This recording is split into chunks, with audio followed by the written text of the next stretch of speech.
Bom dia, me chamo Eric Gomes e hoje vou apresentar para vocês o meu trabalho de direção de arte para multimídia sobre um dos mais importantes artistas do século XX, Jean Giraud, ou mais conhecido no mundo dos quadrinhos como Moebius. Espero que gostem.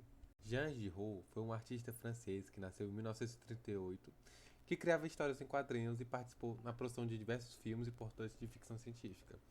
Ele assinava suas obras com dois pseudônimos, Gir majoritariamente para as obras de faroeste e Moebius para suas obras de ficção científica, nome pelo qual ficou conhecido. Giraud começou a lançar quadrinhos aos 18 anos com a obra Frank et Jeremy, um quadrinho de faroeste, tema o qual Giraud era fascinado, e continuou a publicar algumas obras de faroeste com um traço altamente realista e ilustrações, até ser interrompido por uma visita ao México e um serviço militar na Argélia.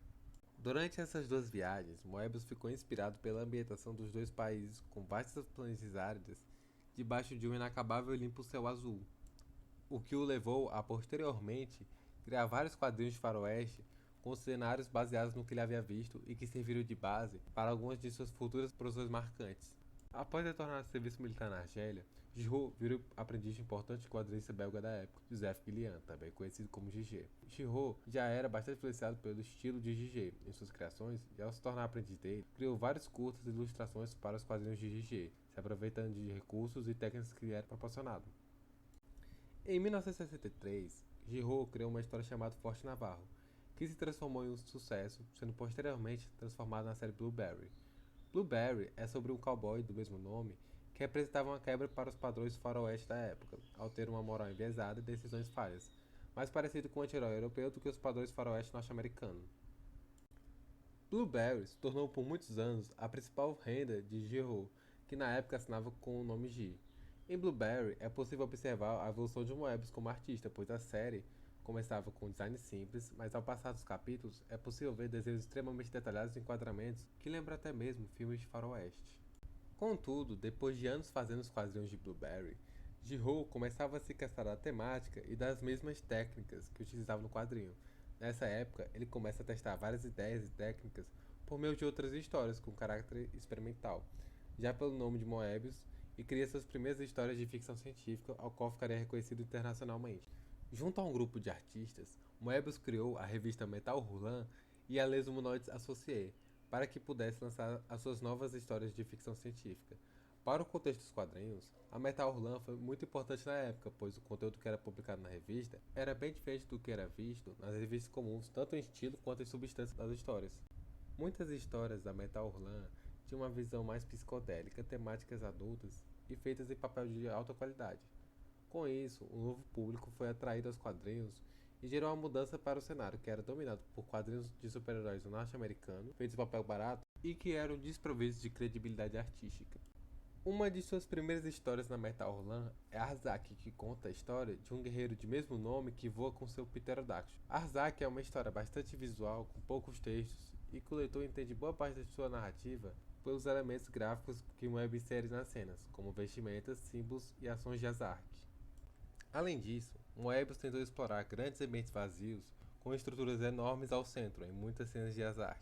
Algumas obras foram influenciadas claramente por Azark, como Star Wars e Náusea do Vale do Vento, principalmente nas questões de ambientes gigantes e vazios, geralmente os desertos, e os aparelhos de locomoção que, de certa forma, lembram o pterodáctilo. Com o tempo, as obras de Moebius ganharam fama, e ele chegou a ser chamado para a produção do filme Duna, baseado no livro de Frank Herbert, dirigido por Jodorowsky. Infelizmente, o filme nunca chegou a ser nem mesmo filmado, por falta de investimento, mas a participação nesse projeto criou importantes conexões com outros membros da produção, incluindo o próprio Jodorowsky. Uma outra obra importante de Moebius foi The Long Tomorrow, uma história de detetive noir criada em conjunto com Dan O'Bannon, que Moebius conheceu durante o projeto de Duna. The Long Tomorrow influenciou muito a estética de filmes como Akira e Blade Runner, e por conseguinte o cyberpunk no geral, com cenários de cidades verticais bastante populosas. Enquanto que Blueberry foi uma das obras mais rentáveis de Giraud, Incal foi a mais consagrada e aclamada de Moebius, criada em parceria com Jodorowsky.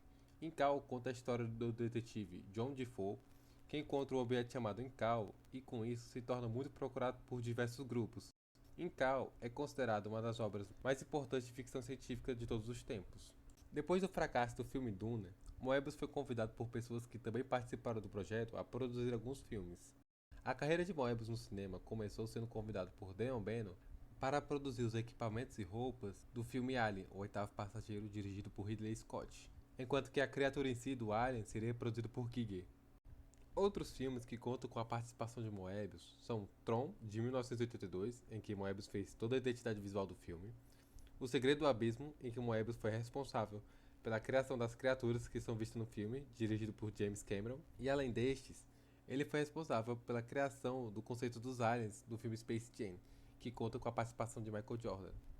Por fim, Moebius foi chamado para participar da produção do filme O Quinto Elemento, do diretor Luc Besson. Moebius ficou responsável por todo o conceito visual do filme, como cenários, roupas, alienígenas, dentre outros. O Quinto Elemento pode ser considerado esteticamente um dos filmes mais próximos dos quadrinhos de Moebius, tanto que Jodorowsky chegou a processar o filme por plágio, mesmo que Moebius estivesse na produção. Em 1988, Moebius se encontrou com Stan Lee e com essa reunião, os dois se propuseram a fazer uma obra que ficaria conhecida como Surfista Prateado Parábola. Essa obra foi a primeira obra de Moebius sobre super-heróis e faz crítica ao fanatismo religioso, sendo considerado uma das melhores histórias tanto do Surfista Prateado quanto da Marvel.